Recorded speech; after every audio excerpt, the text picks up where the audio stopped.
Donnie and Dolly. The team is supported by ableauctions.ca. Closing your business? We can help.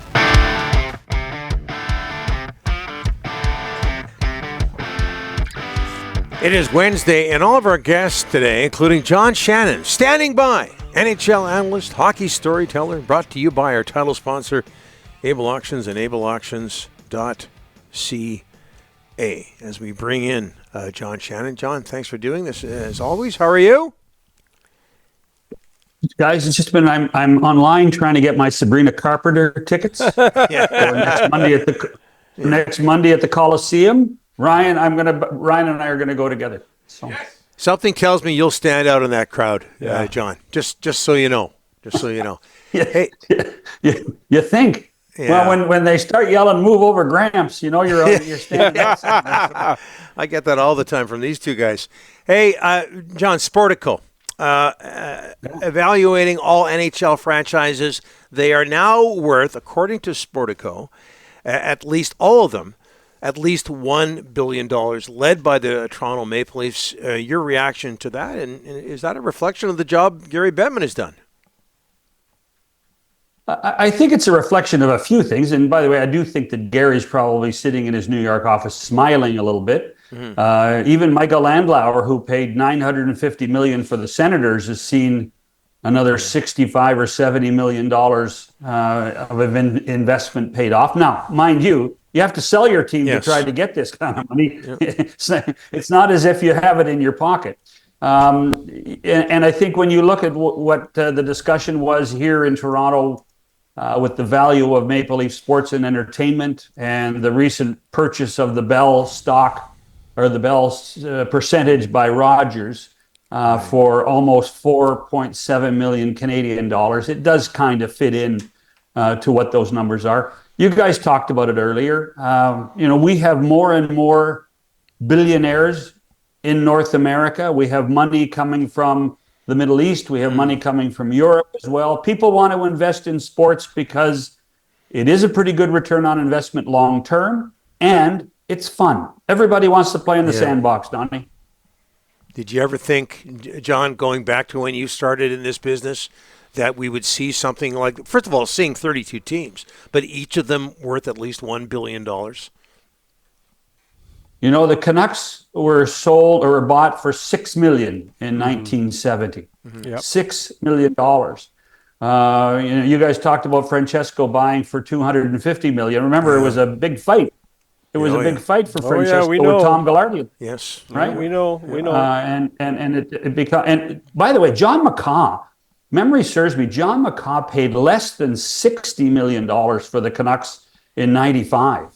So the growth of your investment in the last 30 years in that Vancouver market is phenomenal. The TV contracts, though, John, are driving it. New rinks are driving it. Superstar players are driving it. The TV numbers, like $380 million per NFL team. They get $380 million just to start with, just from the TV contract. When do you think NHL can get that TV money up, John? Or will they never be able to compete with the two other big ones, the NBA and NFL? Well, I don't think anybody in North America will ever compete with the NFL. It's a simple model, and they control a day now. I mean, look at the CFL is even moving their playoff games from Sunday to Saturday just because they don't want to compete with the NFL. So I think that's an unfair comparison. The NBA is the fascinating one for me. Should the NHL money be higher? I think there are probably people at the board level saying, why aren't we in that realm? But the NBA has done a lot more in selling the way the game is produced to the networks than the NHL ever will. And I, for one, probably support that. I think that you don't want to compromise too much. You don't want 3-minute commercial breaks during play. You don't want the whole pace of the game waiting to the last 5 minutes with too many timeouts. The excitement level of hockey is built and designed in a certain way, and I think that that's probably what's going on. The other thing is to remember, and this is a bit of a quiz for both of you guys. How many Major League Baseball teams are in the United States? 29. Yep. Sorry, all but one. Yeah. All but one. Same thing with the NBA, 29. Mm-hmm. There's only 25 Canadian or American-based NHL teams. Yep.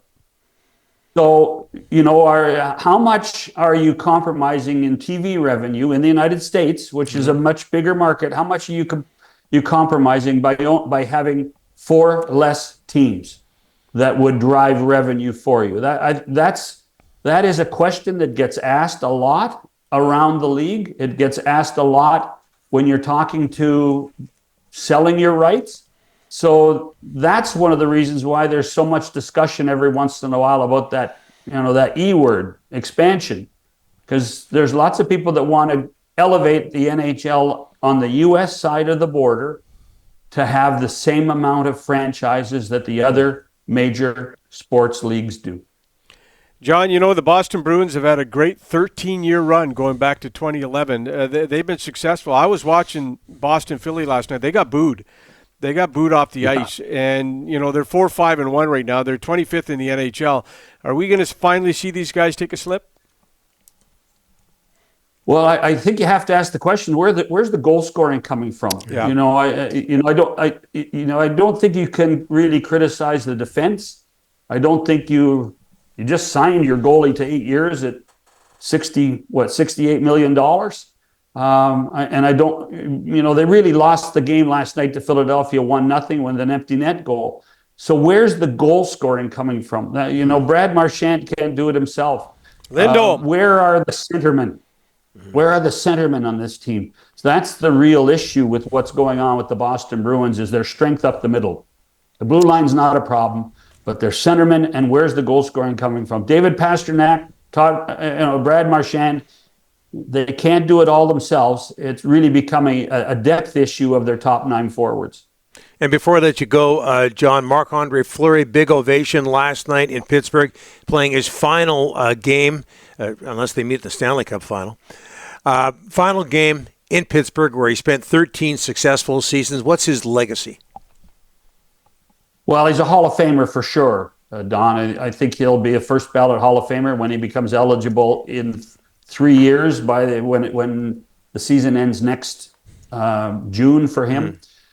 So his legacy is to be one of the most approachable, gregarious, winning goaltenders in the history of the game. Goaltenders are not necessarily known for their sense of humor all the time. Roberto Luongo might be an exception to that too. But here's a guy that has loved the game, and people have loved him.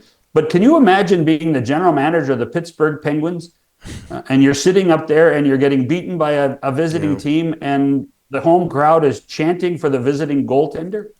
That would have driven Kyle Dubas nuts. Yeah. I don't know what you're talking about. Patrick Waugh was a barrel of laughs, John. Especially, morning skate. Approach him for an interview. I tell you what, there are a lot. Most goalies don't speak on game days still. Yeah, there's a few that do. Stuart Skinner in Edmonton's an exception, but Marc-Andre Fleury always had time, and he always had a smile, and he always loved it. And that's one of the reasons why wherever he's played, whether it be Pittsburgh or Vegas, because the Vegas going away party is going to be fun too, I think. Yeah. He's been a difference maker. He's the real deal, man. Second all time in wins. John, thanks for this. Appreciate it. Okay, I do have access to 4 tickets if the two of you want to join Ryan. No thanks. Oh. Now, come on, we got to look and see if the Coliseum can carry ice anymore, Rick. John, I'll take them off your hands if you don't hit us with any more quizzes, okay? Yeah, exactly. It's a deal. Yeah. Appreciate it. Cheers, boys. John Shannon, NHL analyst, a hockey storyteller.